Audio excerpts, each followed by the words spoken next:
Halo, kembali lagi dengan saya Alpen. Pada video kali ini, kita akan membahas materi tentang interaksi sosial dan lembaga sosial. Materi ini akan dibagi menjadi dua sesi video. Sesi yang pertama ini, kita akan berfokus pada interaksi sosial, di mana nanti kita akan membahas pengertiannya, bentuk-bentuk interaksi sosial, maupun cara terjadinya interaksi sosial. Baru yang di sesi kedua, kita akan membahas lembaga sosial.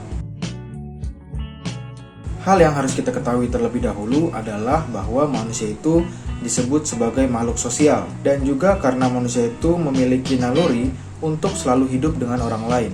Contoh kecilnya saja, misalnya seperti kita dengan orang tua, kita dengan teman-teman kita dengan pasangan kita, dan juga kita dengan kelompok-kelompok lain.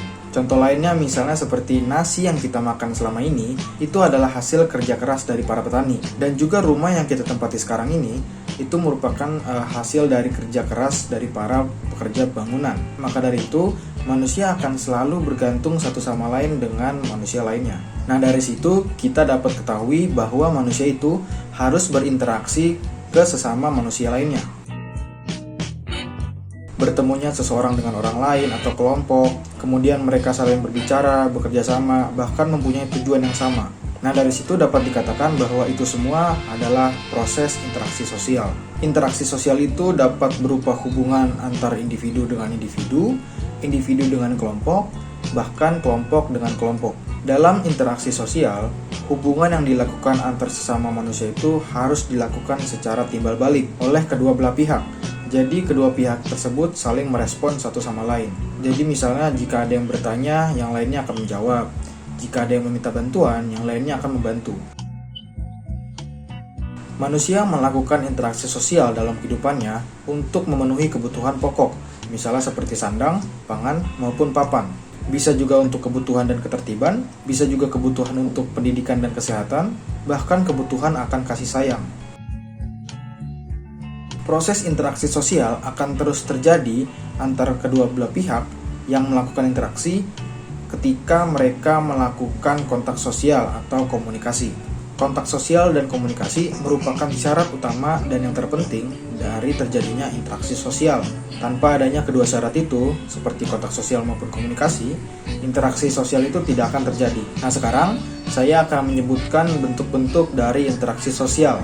Bentuk yang pertama ini adalah interaksi sosial yang dilakukan secara asosiatif.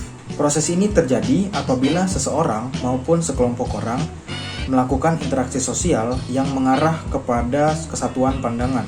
Proses asosiatif ini juga dibagi menjadi 3, kerjasama, akomodasi, maupun asimilasi. Kerjasama di sini itu dimaksudkan pada suatu usaha bersama yang dilakukan perorangan maupun sekelompok orang untuk mencapai tujuan bersama.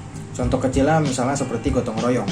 Akomodasi di sini diartikan sebagai suatu proses usaha manusia untuk meredakan suatu pertentangan. Contoh kecilnya misalnya seperti kita ingin meleraikan teman kita yang lagi berantem.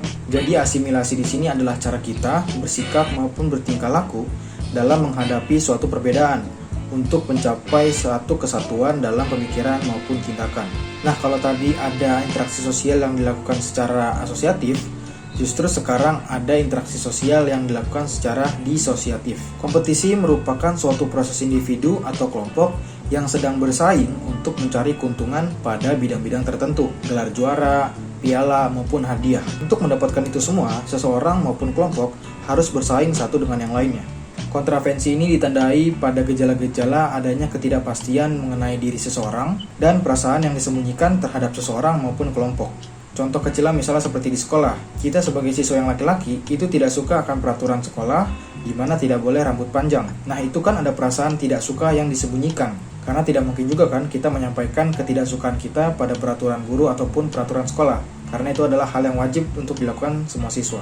Contoh proses disosiatif yang terakhir adalah pertentangan atau konflik.